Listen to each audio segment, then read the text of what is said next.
Beekeepers, this is how you turn a negative into a positive. I reached a total number of 264 colonies this summer.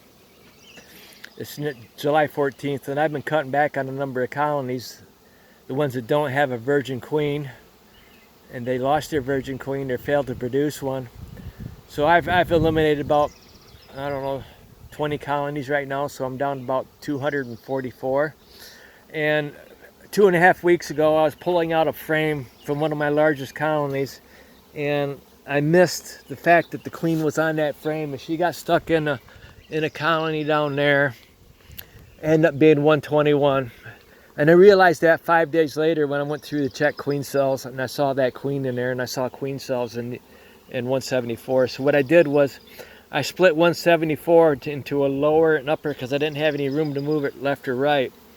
And then I waited about 11 days or so. During the summer, you can subtract 1 day off your virgin queen time because it's warm. If you have a large colony, the hive is warm, and you get like a virgin queen in about 14.5 days or so instead of 15.5. So anyway,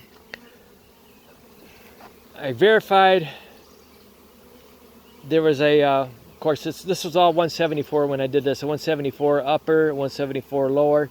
Verified a virgin queen in both of them, and I don't change the number until I actually get a laying queen.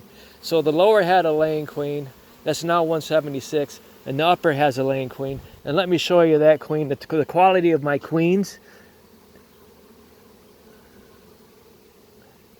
Right there. The queen in the lower is more of a tiger tail. This one here is more of Italian. So both of them just started laying.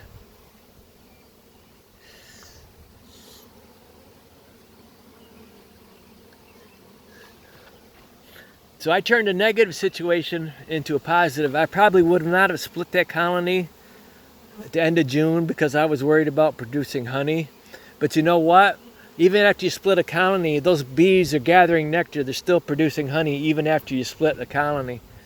And as long as you have a queen somewhere, she's still laying eggs. So that queen, 174, was in 121 over there now. She's back in 174. So she's been laying all along. And if the temperatures are warm, you can still get good egg production. So, you know, David Burns, how often should you inspect a hive? Well, it depends on what you're doing. If I'm looking for a virgin queen, I will inspect that hive every day. Sometimes it takes 2 days to find her. She may be out into another mating nuke and come back the next day, and you do a virgin queen inspection early in the morning. When you're doing a hive inspection with a colony with a laying worker, or not a laying worker, I mean a laying queen, you do that in the afternoon between 12 and 2. See, I don't have any smoke here. This is a large colony. I'm not wearing a veil. I'm not getting stung, you see? Okay? Look, bees. Bees. No smoke, okay? You guys are watching a bunch of morons on YouTube, all right? I've produced about 130 new queens this summer in the last 2.5 months.